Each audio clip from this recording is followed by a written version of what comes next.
I'm going to tell you a story, but this isn't just any story. It's my story. My name is Lily, and this is a tale of dreams, resilience, and justice. In the heart of the city, tucked away on a narrow, cobbled street, lay our tiny home. It was small, no more than 2 bedrooms and a kitchen, but it was filled with more love and warmth than any grand mansion.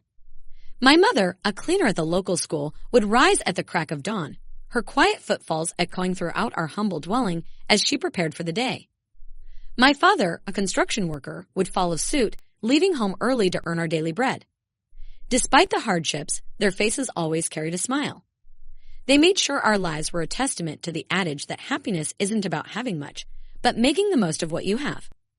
Every morning, as my mother braided my hair, she'd whisper words of strength and courage into my ears.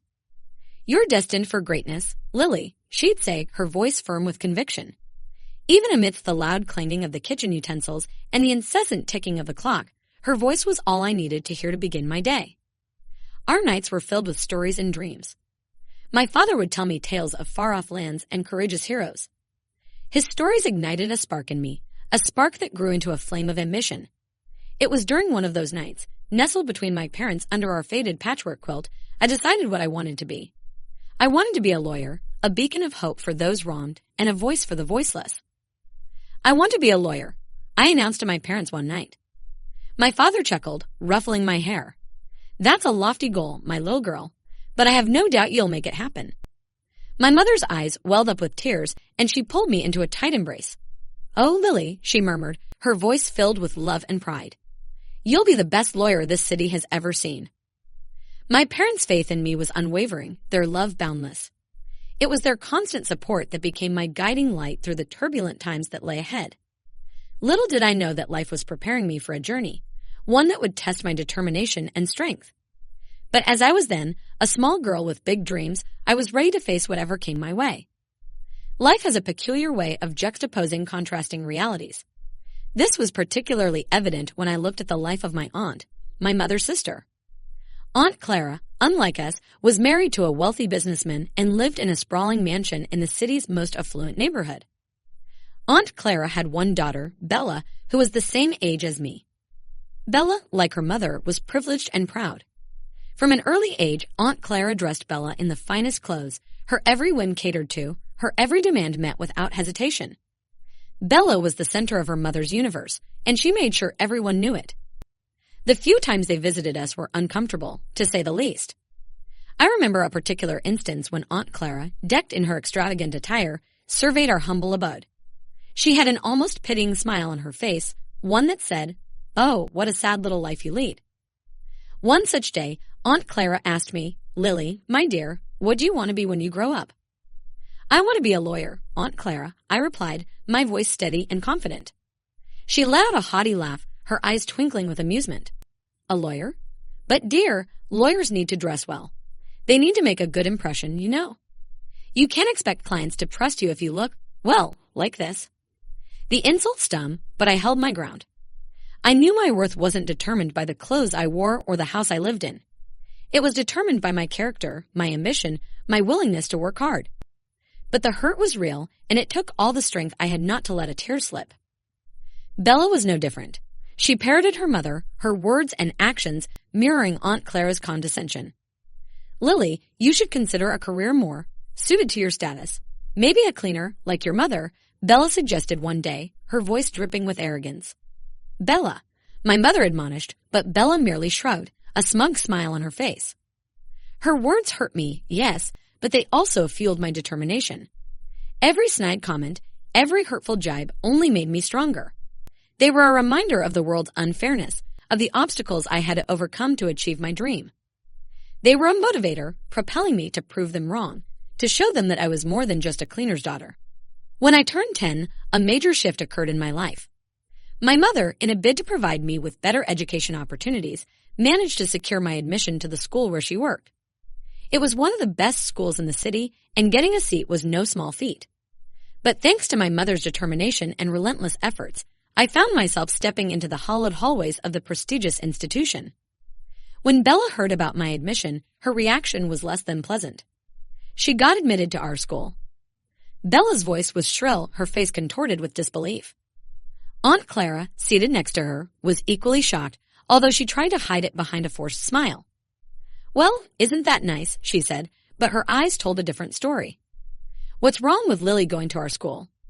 I remember my father asking, a hint of challenge in his voice. Aunt Clara laughed nervously.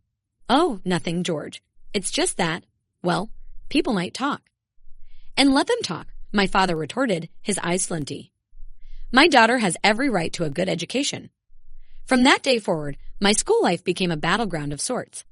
Bella made it her mission to belittle me at every turn, revealing to our classmates that I wore her hand-me-downs and lived in a small house, far removed from the glitz and glamour of her world. It hurt, but it also made me resilient. It made me understand the superficiality of her world, where worth was measured by material possessions and not by one's character or capabilities. One day, Bella cornered me in the school corridor. "Lily," she sneered, "maybe you should just drop out and help your mother clean the school. It's probably better suited for you." Tears welled up in my eyes, but I refused to let them spill. I met Bella's gaze, my jaw set. "I'm here to learn, Bella, just like you, and trust me, I will outdo you." Bella laughed, her friends joining in. "We'll see about that, Lily. We'll see." I walked away, my heart pounding in my chest. But instead of feeling defeated, I felt determined. Determined to prove them wrong, to show them what a cleaner's daughter was capable of. Aunt Clara's visits were as predictable as clockwork. Every Sunday, she would sashay into our humble abode, arm draped over a bag filled with Bella's hand-me-downs. As she doled out these items, a smug expression painted across her face, I couldn't help but feel a sense of irritation bubbling within me. My mother, unaware of her sister's ulterior motives, would welcome her with open arms. She considered it a sisterly visit, not realizing it was Aunt Clara's way of feeding her ego and compensating for her personal deficiencies. "Oh, Lily, here are some lovely dresses Bella outgrew," she'd declare, laying out sequin dresses and tailored jackets that had barely seen a day of wear. "I'm sure you'll find them useful." My mother, sweet and naive as she was, always welcomed these tokens of charity with open arms. "Thank you, Clara," she'd say with a smile, her eyes twinkling with gratitude. "Bella's clothes are lovely." "Indeed they are," Aunt Clara would reply, a false modesty in her voice, "nothing but the best for my Bella." Despite my mother's acceptance, I felt an undercurrent of indignation each time Aunt Clara played out this little charade. It was her subtle way of reinforcing the financial disparity between our families, a twisted attempt to underline her perceived superiority. My father was less forgiving, though. His silence during these visits was as loud as a thunderclap. His lips would press into a thin line as he sat in his chair, eyeing Aunt Clara with a mixture of annoyance and restraint. It was clear he didn't care for these handouts, but for the sake of peace, he didn't voice his dissent. I learned to accept these hand-me-downs with a gracious nod, refusing to give Aunt Clara the satisfaction of seeing my discontent. But deep within, I held on to a steely resolve. One day, I would no longer have to accept these second-hand offerings. One day, I would rise above the insinuations and prove to her that I was worth more than what I wore. Going to school with Bella was an exercise in patience. Each day was a reminder of the stark contrast between our lives. She strutted through the halls with an air of arrogance that was just as unbearable as her mother's. The disparity between us was a constant topic of discussion, and Bella ensured it remained so. One day, while I was chatting with my friends in the schoolyard, Bella sauntered over to us. She looked me up and down, a smirk playing on her lips. "Nice dress, Lily," she sneered, tugging at the hem of my second-hand outfit. I almost didn't recognize it. "But then, it's hard to forget something you've discarded." Her words elicited laughter from her entourage.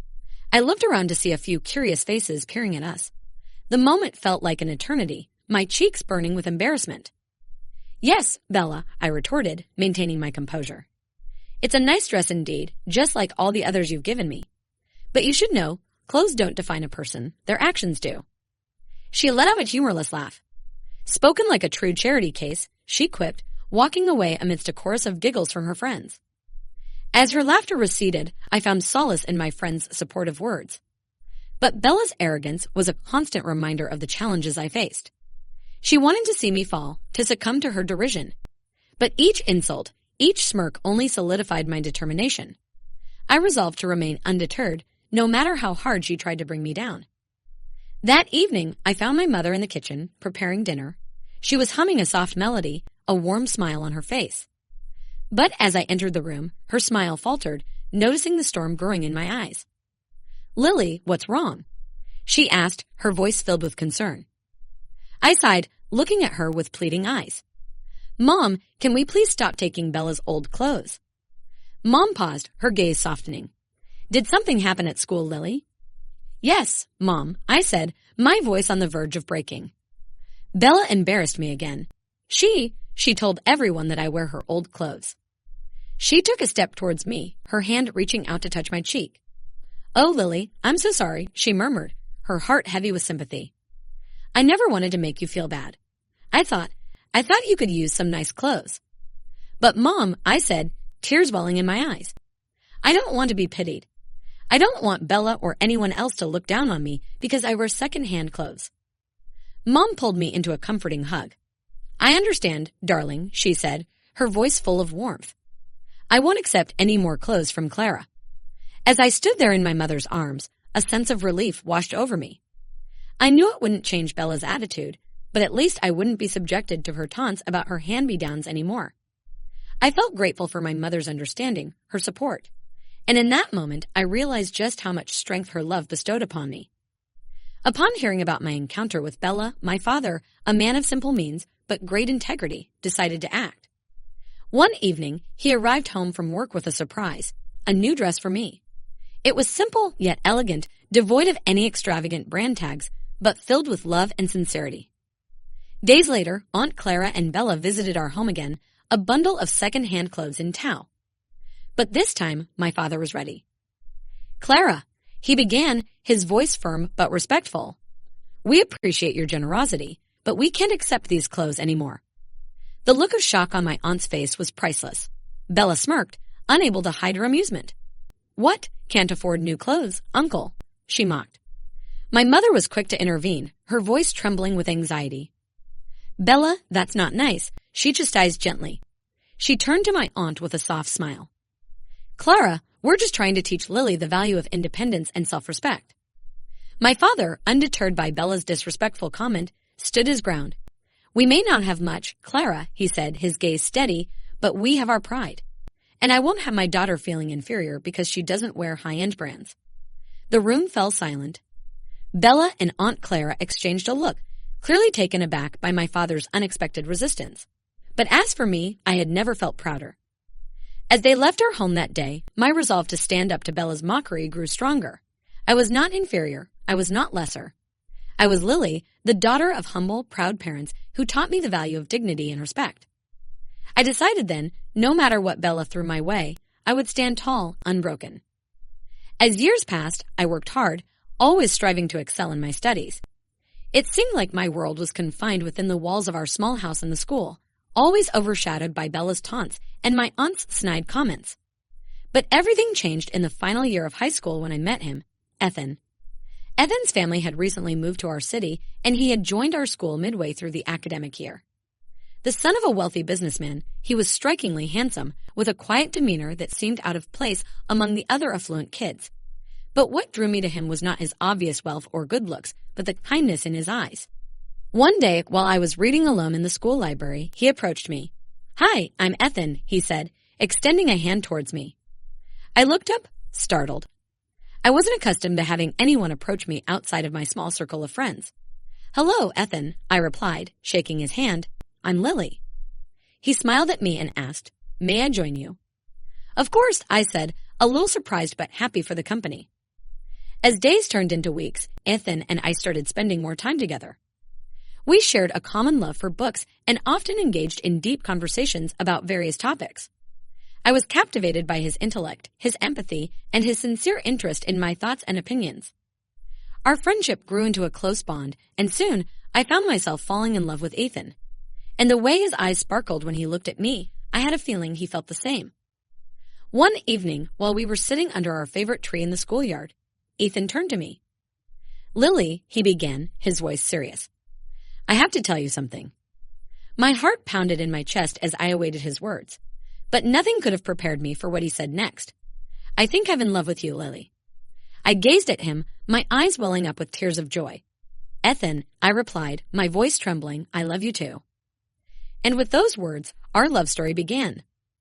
a story that would bring me both the greatest joy and the deepest sorrow in the years to come. Despite the tranquility that had befallen my life with Ethan's arrival, Bella's jealousy was a storm that was brewing in the distance, a storm I was completely unaware of. One afternoon, as Ethan and I were leaving school together, Bella intercepted us. She flashed a dazzling smile at Ethan, ignoring me completely. "Ethan," she cooed, "could I borrow you for a moment?" Ethan, the gentleman that he was, nodded, his eyes apologetic as he turned to me. "I'll catch up with you, Lily," he said. I gave him a small smile, assuring him it was okay, and watched as Bella led him away, her hand tightly clenching his arm. A knot of unease formed in my stomach as I watched them disappear into the crowd. Later that day, Bella cornered me in the school hallway. She looked at me with a smug smile on her face. "So, Lily," she began, her tone mockingly sweet, "I see you've caught the eye of our handsome newcomer." "What are you trying to say, Bella?" I asked, my voice steady despite the rising anxiety within me. "Oh, nothing much," Bella replied, the smile never leaving her face. "Just that Ethan and I had quite the enlightening conversation about you." "And what exactly did you enlighten him about?" I asked, forcing myself to meet her gaze. "Well," Bella said, her smile widening, "I just thought he should know about his new girlfriend's humble background, about her worn-out second-hand clothes. You know, things a wealthy boy like him should be aware of." The air in the hallway felt heavy as I stared at Bella, my heart sinking. But I knew better than to show her my distress. "Oh, Bella," I said, my voice steady, "Ethan already knows about my humble background. I've made it clear to him that I come from a loving family that values pride and integrity over material wealth." Bella's words stung more than I had expected, her laughter echoing in my ears as she walked away. Alone in the hallway, I clutched my books tighter to my chest. A sudden wave of anxiety washed over me, but I quickly brushed it off. In my heart, I knew Bella would add her own touch to my story, aiming to drive a wedge between Ethan and me. She would have painted an image of poverty and desperation, possibly even throwing in a few made-up anecdotes for good measure. The thought of Bella turning my humble upbringing into a pitiful tale for Ethan's ears brought a bitter taste to my mouth. But I had been honest with Ethan since the start. He knew about my financial conditions, about the second-hand clothes, and the small house I lived in. However, the way I had presented it, it was a tale of resilience, of making the most out of what we have, of cherishing the love we share as a family. A tale that was far removed from the repulsive narrative Bella must have shared. As I walked down the hallway, my spine straightened, a sense of defiance kindling within me. My family's humble background was not something to be ashamed of, and I was not about to let Bella's twisted words tarnish my relationship with Ethan. I was proud of where I came from, and I would not let her lies define me. The next day dawned bright and early, a stark contrast to the storm that was brewing in my heart. I couldn't shake off Bella's mocking laughter from my mind, the echoes of her triumph ringing loud and clear. Walking into school, a sense of unease settled in the pit of my stomach. The corridors were buzzing with whispers, their eyes trailing after me as I walked past. As I turned a corner, I spotted Ethan across the hallway. His usually warm eyes seemed distant, his stance guarded. The smile that usually graced his lips upon seeing me was noticeably absent. My heart pounded in my chest as I approached him, a tight knot of dread forming in my stomach. "Ethan," I said, my voice barely above a whisper. His reaction, or the lack of it, said it all. There was a coldness in his gaze, a barrier that wasn't there before. His curt nod was followed by a quick departure, leaving me standing in the hallway, my heart shattering into a million pieces. Bella's plan had worked. The rest of the day passed in a blur. Ethan avoiding me, Bella's triumphant smirk, the loneliness that weighed down on me. By the time school ended, I felt as though I was carrying the weight of the world on my shoulders. Just as I was about to leave, a sight made my heart drop to my stomach. Bella and Ethan, standing together, sharing a laugh. Bella's arm hooked around Ethan's, her triumphant smile aimed directly at me. Ethan's eyes were devoid of any warmth, his laughter hollow. In that moment, I knew Bella hadn't just shared my story. She claimed Ethan for herself. In the corner of my eye, I noticed Bella disengage from Ethan and start striding towards me. A predatory grin adorned her face, and my heart pounded harder with each step she took. Her eyes were alight with cruel triumph, a gleeful sparkle that screamed victory. "Little Miss Poverty," she taunted, her voice dripping with derision as she sauntered closer. "You really thought you could have everything, didn't you?" Her laughter echoed around us, sharp and biting. "You've forgotten yourself. Darling," she continued, her voice laced with icy condescension. "Ethan's not for you. He's too much of a man for a girl like you." Her gaze was steely, unyielding. Her words were a punch to the gut, but I stood my ground, refusing to give her the satisfaction of seeing me break. "You should look for someone on your level. Poor like you." Bella's cruel laughter filled the air, a mocking soundtrack to the drama unfolding. With a final venomous glance, she added, "Ethan was merely lost, momentarily confused. But he's found his way now, back to where he belongs with me." Her words hung heavy in the air, leaving no room for any form of rebuttal. Watching Bella swagger back towards Ethan, an irrevocable sense of loss washed over me. The Ethan I knew was lost, and in his place was a stranger, led astray by Bella's manipulation and deceit. The walk back home was a blur of unshed tears and betrayal. The once familiar streets seemed foreign, as if mirroring my own feelings of displacement. I reached home, my mind reeling from the day's events. The period after Ethan and Bella's treachery was akin to navigating a storm. The pain, it was an unwelcome guest that made a home within me, lingering, seeping into every pore. Yet, like the calm that follows the storm, I discovered the healing power of resilience and self-belief. One evening, as I sat hunched over my desk, awash in the pale glow of the desk lamp, my father walked in. He had a knack for appearing when I needed him the most.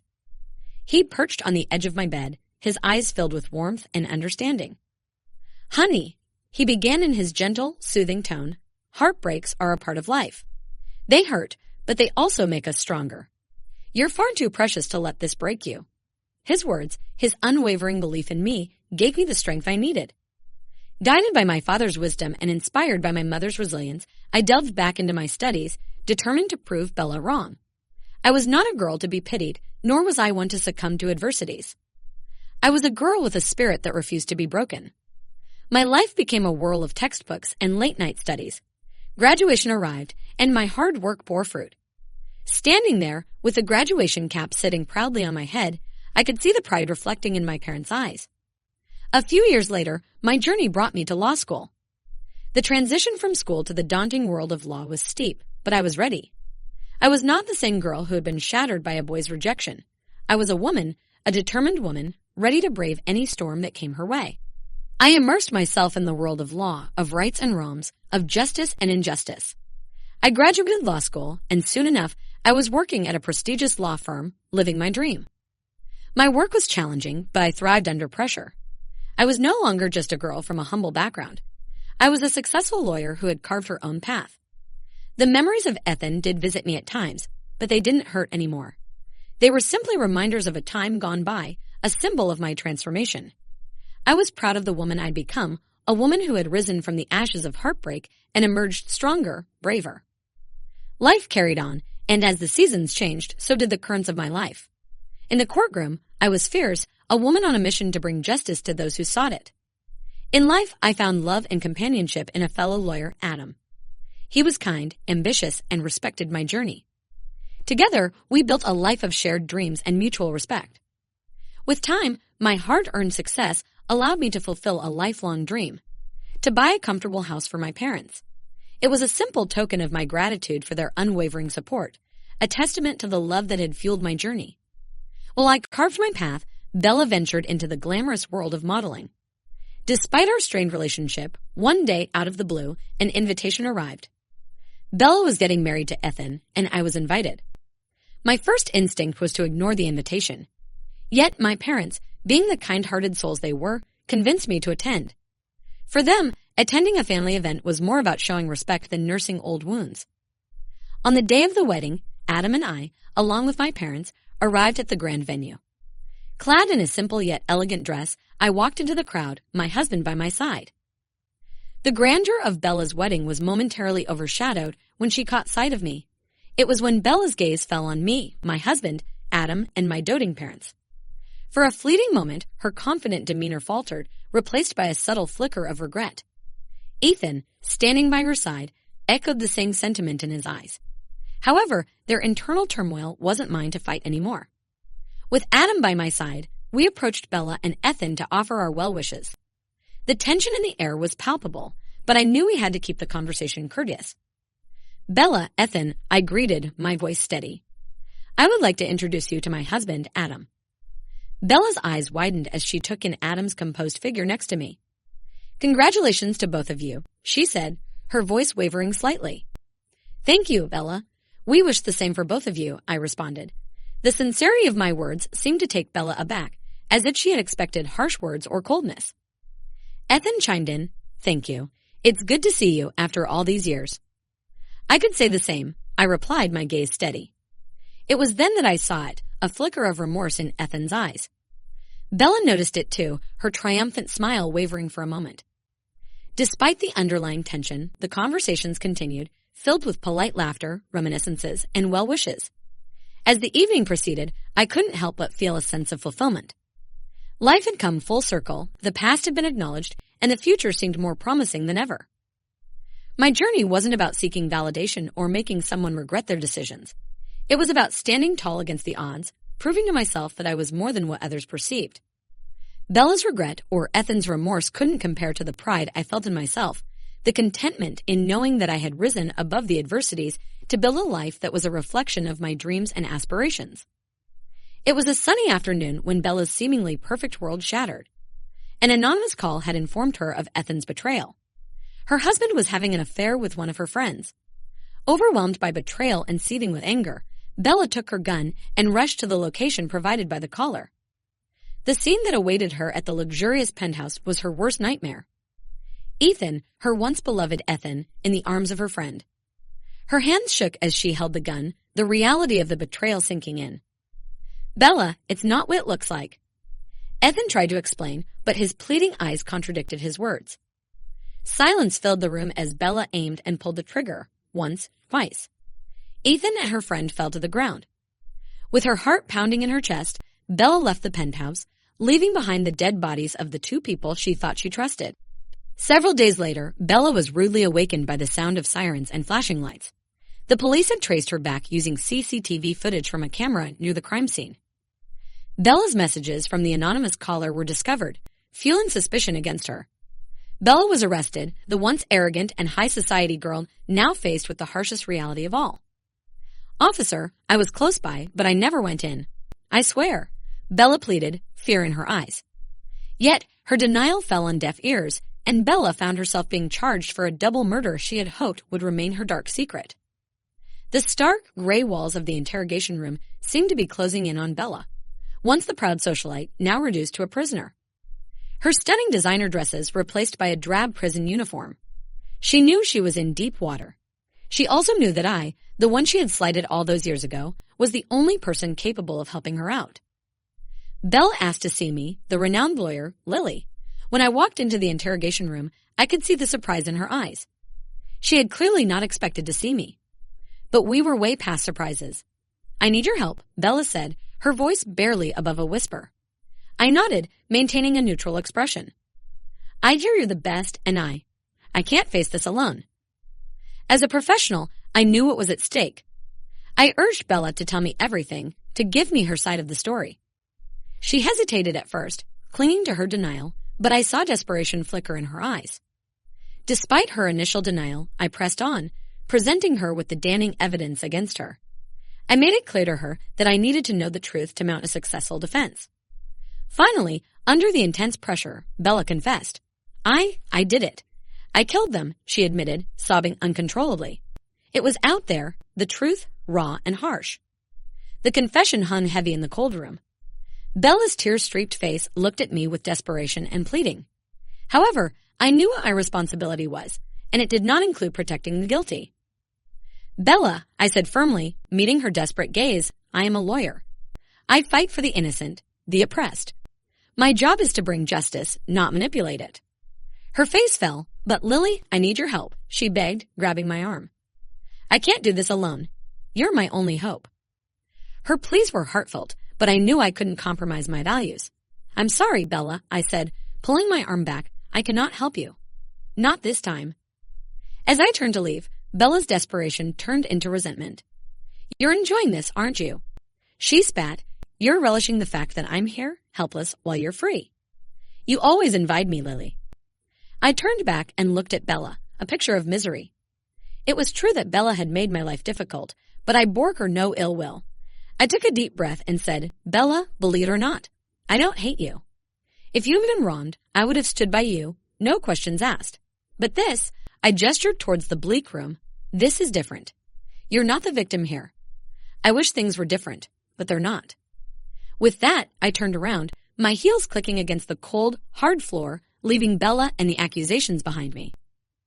In the middle of a quiet afternoon, the doorbell reverberated through the house. Adam, my husband, opened the door and ushered my parents inside. Their usual beaming faces were veiled with worry. Then, behind them, a familiar face appeared that I hadn't seen in a long time, Aunt Clara. As she stepped over the threshold into our spacious home, she took a moment to look around, her eyes wide with awe and disbelief. It felt like a lifetime ago when she used to visit our old, humble house, carrying with her a sense of superiority and smirking at my ambitions. But today, as she stood in the foyer of my luxurious home, her eyes were not those of an arrogant, affluent woman, but of a broken and desperate mother. Hello, Lily, she began, her voice barely above a whisper. I looked at her, a sense of surrealism washing over me. My dear Lily, she started again, this time her voice stronger. I never imagined I'd see the day when you'd rise above all of us. You've proven me wrong, and I am sorry for my past behavior. My mother, standing silently till now, interjected, Lily, we're not here to dig up the past. It's about Bella. Clara quickly picked up from where my mother left off. Bella needs your help, Lily. She's made a terrible mistake, yes, but she's still my daughter. Your cousin. A painful silence filled the room. I remembered the promises I'd made to myself, my commitment to uphold justice no matter what. Aunt Clara, I started, my voice steady and firm. I understand your pain as a mother, but as a lawyer, I stand for justice. Bella confessed to the crime. She took 2 lives. I cannot, and will not, help cover that up. Her face fell, despair creeping into her features. Lily, I had hoped, she stuttered, her voice a mere whisper. I'm sorry, I replied simply. My fight is for justice, not against it. As my parents and Clara left the house, the gravity of what had just occurred began to sink in. The once arrogant and dismissive Aunt Clara begging for my help. The world had indeed turned, but in a way that nobody could ever have wished for. The morning of the trial, the courthouse buzzed with anticipation. It was one of the most high-profile cases of the year. Bella's defense team was a group of expensive, top-tier lawyers. Even with them by her side, Bella's face was pale, her eyes vacant as she sat in the dock. I, Lily, followed the trial from the outside, not physically present but ever so involved. The defense team, with all its resources, put forth their arguments in an attempt to cast doubt on the evidence. They contended that Bella was nowhere near the crime scene at the time of the incident and that the gun found at the scene was not registered in her name.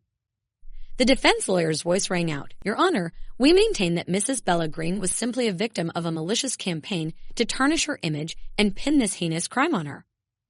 But the evidence was stacked against Bella. The CCTV footage, the messages from the unknown number on her phone, and the murder weapon that was found at the scene all pointed to her. The prosecution presented the facts with a cold precision that left little room for doubt. Hours of deliberation later, the jury returned with their verdict. Guilty, the foreman declared, his voice resolute. The word spread like a shockwave through those following the trial, myself included. As I heard the news, a mix of emotions coursed through me. There was relief, a sense of justice served, but also sadness for Bella, for the choices she made that led her down this path. Despite everything, she was family, and it was a tragedy to see her life crumble so devastatingly. Life moved on, as it always does. I, Lily, continued my work as a lawyer, taking up causes that resonated with my belief in justice. Beside me, my husband Adam was a pillar of unwavering support.